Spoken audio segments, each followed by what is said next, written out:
Okay, so cement, sugar, power, all three businesses where you are expanding significantly. But you know, I remember you talking to me about the fact that how you miss not having a presence on the services side of the market, and that really is 50% of the market. And you were exploring the possibility of being able to do something. Has the family council arrived at any sort of a decision or what you could possibly do on the services side? I think right now, no. We want to first make sure that we consolidate our existing position. I think we have a lot on our plate as of now. And I think for the next 1 or 2 years, we're going to just focus on great execution. What about your rock star model, which I believe you had, where you would bet on other people's ideas and put your money on that? Have you explored that possibility? So I think there is a systematic, business plan, and then there is an opportunistic one. Yeah. So I think on the systematic side, we are in 4 business lines: cement, sugar, refractory, and power. I think these are the 4 businesses which we will continue to focus on and develop.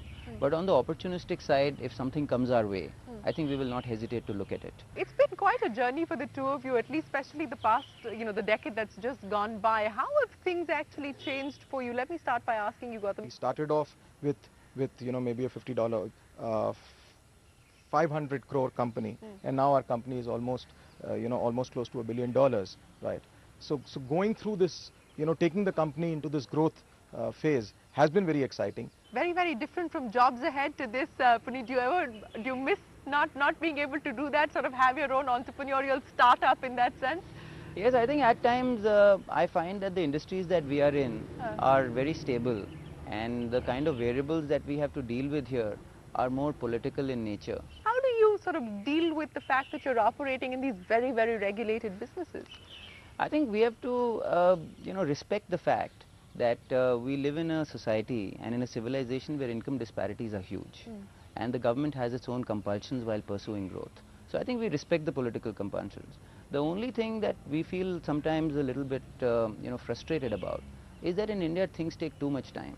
So, just getting approvals, getting permits, I think all these things Has it just changed significantly though in the last decade to your mind? It hasn't. And No, I it think hasn't. there, in my view, there the government has to do a lot of work. As far as your roles are concerned, what does the family sort of council have to say about delineating the roles that the two of you have, and how do you sort of look after overlapping areas? How does the equation actually work? See, we've learned to play to each other's strengths. I mean, we realize that we complement each other, right? Neither of us are perfect. We have our own strengths. And What's his biggest strength? Puneet's biggest strength is, I think, he thinks big. Yeah. He has a big picture, very good with the big picture, and also very good strategic thinking. And I like to believe that I'm good with the, with the execution, with the hands-on detailing. So that's, I think Puneet, I think he should be. I totally agree with that. I think, what we realized, and I want to take you a little bit into our family history. We looked at 60 years of our history, and we learned that there were a lot of splits in the family. Yeah. And those splits actually weakened the financial strength of the family, and we also lost skills along the way.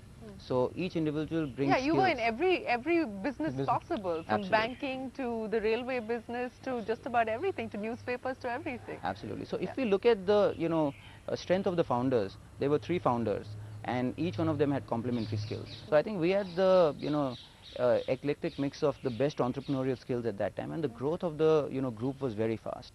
And then when the splits happened, I think skill sets got lost, and every group grew in the way that the founder, the skills that the founder brought. And then within our own family, there's 7 brothers, we saw a lot of splits, and that weakened the family. So I think in our generation, we are absolutely committed to,